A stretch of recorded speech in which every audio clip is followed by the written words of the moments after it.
Radhe Radhe guys. आज के video में मैं आपको पितृपक्ष की एक कथा सुनाने जा रही हूँ।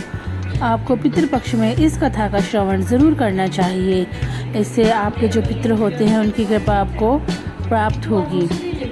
एक बार दो भाई थे, एक का नाम राम था और एक का नाम श्याम था। राम की पत्नी बहुत घमंडी और अपने आप को ज़्यादा समझती थी, परंतु श्याम की पत्नी बहुत ही सरल और शांत स्वभाव की थी।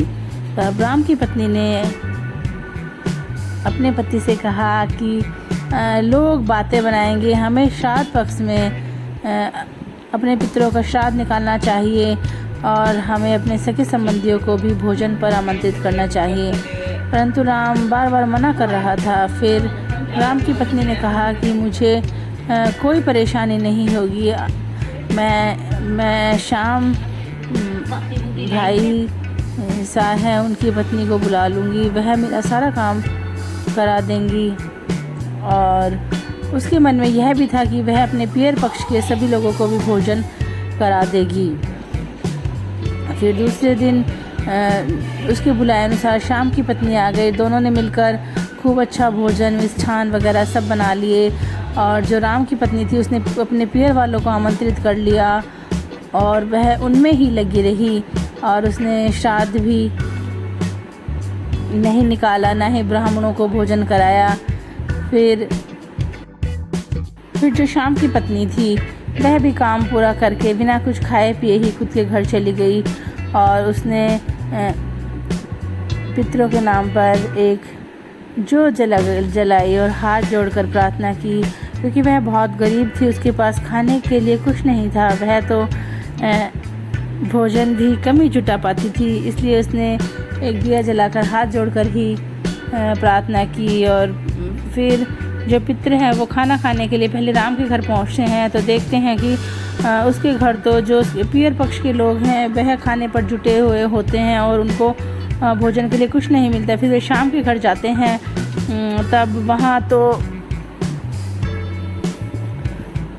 खाली एक जोत जलाती है शाम की पत्नी। उसकी जो राख होती है उसको ही पितृ चाट कर चले जाते हैं। फिर नदी किनारे सभी जो पितृ होते हैं वो अपने अपने खाने की बड़ाई करते रहते हैं कि हमने ये खाया, हमने ये खाया। फिर जो राम और श्याम के पितृ होते हैं वह भी अपनी आप बीती सुनाते हैं। फिर वह सोचते हैं कि राम की पत्नी तो वैसे ही घमंडी है, अगर हम श्याम को धन देते तो क्या पता हमें भी अच्छा खाना मिल जाता। फिर उन्होंने जो श्याम है उसकी पत्नी से प्रसन्न होकर उसे बहुत सारा धन दे दिया और वह भी जो श्याम की पत्नी थी वह भी बहुत प्रसन्न हुई और उनके पास भी खूब धन धान्य हो गया। और अगले वर्ष उन्होंने खूब धूमधाम से पितरों का श्राद्ध निकाला, ब्राह्मण को भोजन कराया, गौ माता को भी अच्छे अच्छे मिष्ठान खिलाए और ब्राह्मण दंपति को खूब अच्छा दान दिया और बड़े विधि विधान से उन्होंने श्राद्ध किया। और पितृ उनके घर आकर बहुत ही प्रसन्न हुए।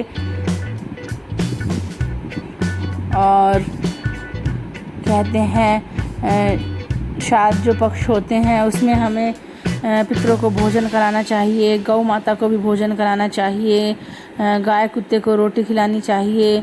और जो ब्राह्मण दंपति हैं उनको भी पितृपक्ष में खाना खिलाने से बहुत ही धर्म और पुण्य की प्राप्ति होती है। हमारे पितृ जो प्रसन्न होते हैं उनका प्रसन्न रहना बहुत ज़रूरी है। कई बार हमारे ऊपर बहुत सारी आफत और विपदाएं आती हैं, हम समझ ही नहीं पाते कि यह विपदाएं हमारे ऊपर क्यों आ रही है। हम यह नहीं सोच पाते कि हमारे पितृ हमसे अप्रसन्न है, इसलिए हमें पितृपक्ष में जो हमारे पितृ होते हैं उनको प्रसन्न करने के लिए जितना हमारा सामर्थ्य है उतना हमें दान पुण्य करना चाहिए। हमारे जो घनिष्ठ मित्र और परिवारजन हैं उनको भोजन कराना चाहिए और पितरों के निमित्त हमें तर्पण करना चाहिए।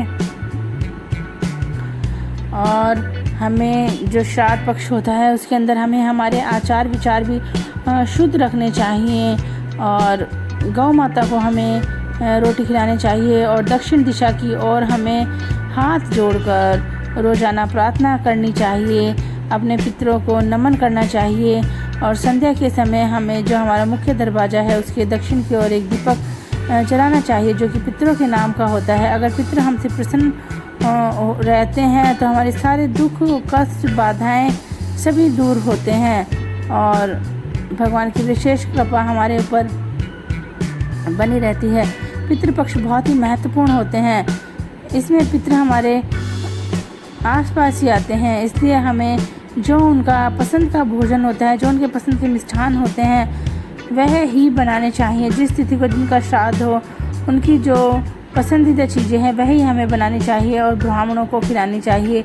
हमें हमारे बच्चों को भी शिक्षा देना चाहिए कि हमें पितृपक्ष में जो हमारे पूर्वज हैं उनको दक्षिण दिशा में खड़े होकर प्रणाम करना चाहिए।